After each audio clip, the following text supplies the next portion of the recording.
BRS party KCR కానీ, కేసీఆర్ కుటుంబం కానీ, కేసీఆర్ చుట్టూ ఉన్న వందమాగదులు కానీ, లేకపోతే కేసీఆర్కు సహకరించే శక్తులు ఏవైనా సరే బీఆర్ఎస్ పార్టీని ఇక బతికించే పరిస్థితి లేదు. మీరు ఎన్ని అబద్ధాలు ప్రచారం చేసుకున్నా అది గాలికి పోతుంది. ఎంతమంది బయటకు వచ్చి మాట్లాడినా, ఏ రకమైన మాటలు మాట్లాడినా మిమ్మల్ని ప్రజలు తిరస్కరించడమే కాకుండా బండకేసి బాధితే పోయి ఇంట్లో పడిన పరిస్థితి ఉన్నది. ఇంకేదో బతికించుకోవడానికి ఇంకో భాషను వాడతాం, తెలంగాణ సెంటిమెంట్ను వాడతాము అని చెప్పే పరిస్థితే గనక వస్తే ప్రజలు మిమ్మల్ని గమనిస్తలేరనే ఆలోచనతో ఉండకండి. ఇవాళ మీరు చేసిన అకృత్యాలకు సంబంధించిన ప్రతి ఒక్క వివరం తెలంగాణ ప్రజలకు వాళ్ళ కళ్ళ ముందు ఉన్నది. కాబట్టి నేనేమంటున్నంటే, రేవంత్ రెడ్డి గారిని టార్గెట్ చేయడానికి మీరు చేస్తున్న వృధా ప్రయాసాలు చూస్తుంటే నవ్వు వస్తున్నది అంతే.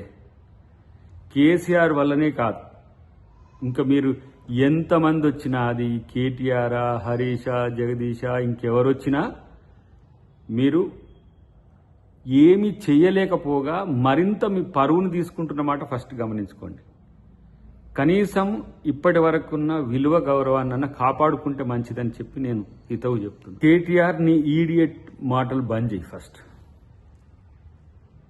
నీకు ఏమైందో, నీకు నీ మైండ్కి పిచ్చి పట్టిందా, లేకపోతే సైకోగా మారినావా, లేకపోతే ఏమైందో అర్థం కావట్లేదు. కానీ నీ వల్ల ఏమి కాదు అని తెలుసుకుంటే మంచిది. దానికి తోడు ఇంకా 2-3 తోడై బుడంకాయలు, వంకాయలు, దోసకాయగాయలు మీరు ఏం చేయగలుగుతారు? మీ అయ్యను ప్రజలు తిరస్కరిస్తేనే పోయి ఫామ్ హౌస్లో పడి ఏ విధంగా గిలగిల కొట్టుకుంటుండో మీకు తెలుసు.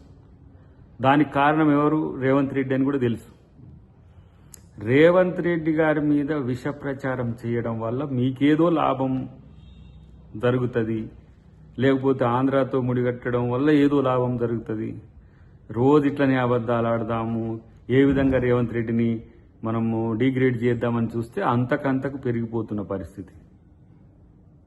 ఏ విధంగా ఇలా దేశవ్యాప్తంగా బీసీ బిల్లుతో చర్చల్లో ఉండో కనీసం తెలుసుకోండి. మీకు మీరు ఒక ముసుగు కప్పుకొని ఏమీ తెలియని దద్దమ్మల్లాగా ఇంట్లో వండుకున్నారు కాబట్టి మీకు ఇలా ఏం అర్థం కావట్లేదు రేవంత్ రెడ్డి చేసే పనులేందో. లేదంటే ఆయన కొట్టే దెబ్బలకు దిమ్మ తిరుగుతుందో మనకు తెలియదు. కానీ డెఫినెట్గా మీకు ప్రజలు భవిష్యత్తును కూడా లేకుండా చేస్తారనే విషయాన్ని గుర్తుపెట్టుకుంటే మంచిది. ఈరోజు మీరు చేస్తున్న ఆరోపణలో మీరు చేస్తున్న ఏవైతే అంశాలు ఉన్నాయో అవి మీరు క్రియేట్ చేస్తున్నామని కూడా తెలుసు.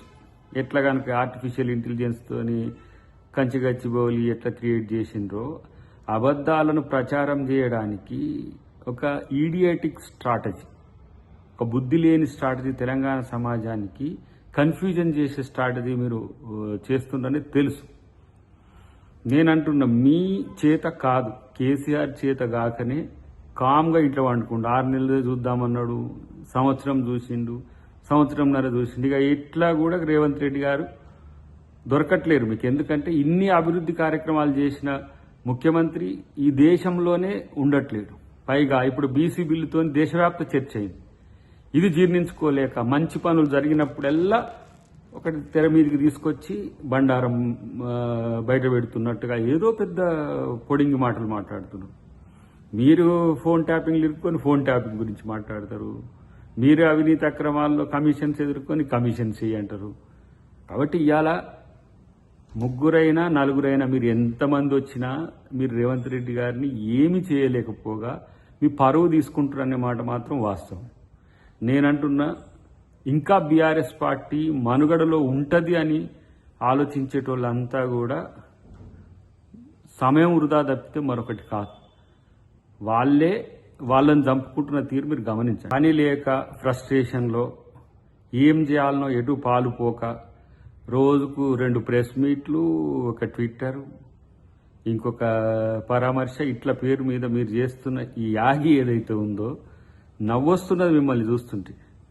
ఈ సో ఏదో ప్రభుత్వంలో ఉన్నప్పుడు ప్రజలతో ఉంటే ఈ గతి పట్టేది కాదు కదా.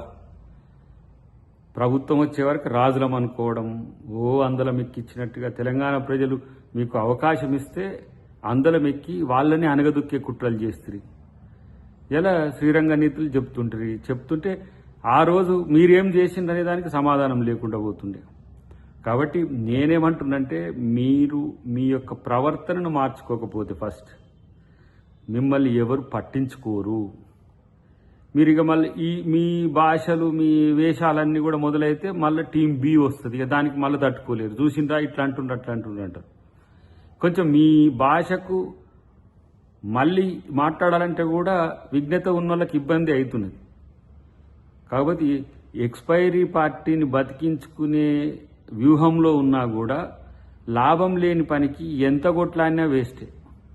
కాబట్టి ఇవాళ టీఆర్ఎస్ నాయకుల మాటల్ని తెలంగాణ ప్రజలు పట్టించుకోవద్దు. ఎందుకంటే వాళ్ళకు మతి తప్పి గతి తప్పి ఏంటో వాళ్ళు ఏం మాట్లాడుతారో వాళ్ళే అర్థం కాని పరిస్థితిలో ఉన్నారు. కాబట్టి ఇప్పటి నుంచి వాళ్ళని పట్టించుకోవాల్సిన అవసరం లేదని చెప్పి కూడా నేను తెలియజేస్తున్నాను.